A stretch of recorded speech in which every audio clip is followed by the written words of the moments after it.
बुजुर्गों से सुनी कि जालिम को जड़ से उखाड़ कर फेंकना है, इसलिए पूरी मेवात इस बात का अहद कर चुकी है कि जालिम को हमें उखाड़ कर फेंकना है।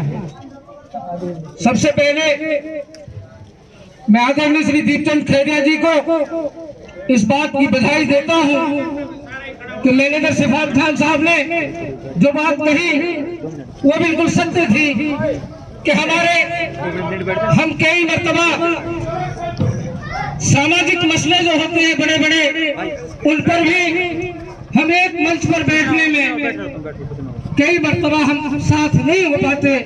लेकिन विधायक महोदय, आप खुशकिस्मत हैं कि आपने आज हम तमाम लोगों को एक मंच पर बैठने का मौका दिया। ये इस बात को सुनिश्चित करती है, हमारा एक साथ बैठना इस बात को सुनिश्चित करता है कि आपकी विजय बहुत नजदीक है। लेकिन चुनाव होता है, चुनाव को चुनाव के तरीके से लड़ना हम सब की जिम्मेदारी है। इसलिए आवाम के जोश में आकर और बहुत सारी चीजों को देखकर हमें तमाम चीजों को बहुत सावधानी के साथ बरतना होगा। मुझसे पहले हमारे दोनों सम्मान्य साथियों ने अपनी अपनी बात कह दी। मैं तो सिर्फ आप तमाम लोगों से एक बात कहना चाहता हूं और उस बात को खुले मन से नहीं कह सकता, लेकिन इशारे में आप तमाम लोग समझ सकेंगे कि इस बार 70 साल और 100 साल तारीख में हमने एक बात अपने बुजुर्गों से सुनी कि जालिम को जड़ से उखाड़ कर फेंकना है, इसलिए पूरी मेवात इस बात का अहद कर चुकी है कि जालिम को हमें उखाड़ कर फेंकना है। हमें अभी भाई शेर मोहम्मद साहब लगातार इस विधानसभा को लेकर के बातचीत हमारी चल रही है और हमने कहा कि ये वक्त है कि हम तमाम लोग मुत्तहिद हों और एक होकर के इन हालात से मुकाबला करें। चारों तरफ कहीं बुलडोजर की बात करते हैं, कहीं लोगों को मारने की बात करते हैं और यहाँ तो यहाँ शासन और प्रशासन के कपड़े और नौकरी उतरवाने की बात भी ये लोग खुल्ला मंच से करते हैं।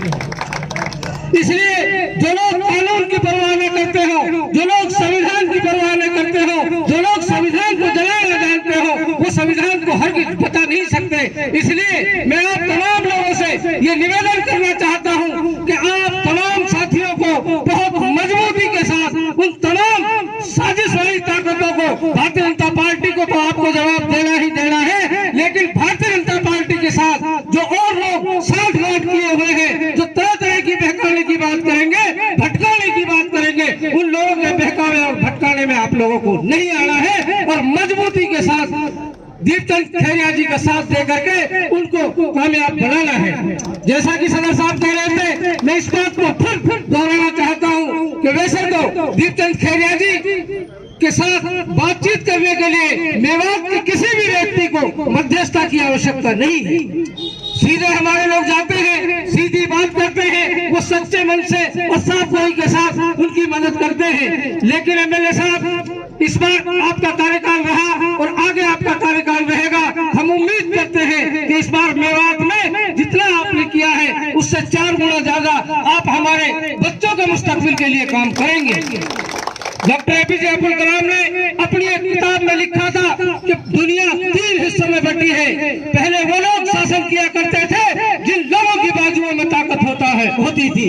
दूसरा काल वो आया कि वो लोग शासन करते थे जिनके पास आर्थिक स्थिति मजबूत थी। लेकिन वर्तमान परिस्थिति ये है कि आज वो लोग शासन करेंगे जिनके पास ज्ञान का अथाह भंडार है। अगर आप हमारे लिए अच्छे स्कूल, अच्छे तालीम की व्यवस्था करोगे तो इंशाअल्लाह हमें उम्मीद है कि ये कौम बहुत जाबाज है और बहुत बहादुर है और ये पूरा लड़ना जानती है, पढ़ना जानती है, पढ़ना जानती है। लेकिन हमें मौके की तलाश है। इस बार हमने, जैसा कि मैनेजर सिफात साहब ने कहा कि जुहू के वायलेंस को देखते हुए जिस दिन नूह में घटना घटी और हरियाणा का जाट समाज हमारे साथ आया, उसी दिन हम तमाम जिम्मेदार लोगों की मानसिकता परिवर्तित हो गई और हमने ये हल कर लिया कि जाट समुदाय से कोई भी व्यक्ति अगर कांग्रेस पार्टी का टिकट लेकर आएगा तो मेवात इस एहसान पाकिस्तान को निश्चित रूप से टिकाएगी और हम उसके लिए वचनबद्ध हैं। इसलिए हम आपसे उम्मीद करते हैं कि आप जीत कर विधानसभा में जाएंगे और इस मेवात के बच्चे बच्चे की खुशहाली और तरक्की के लिए काम करेंगे। जय भीम, जय भारत, जय हिंद, धन्यवाद।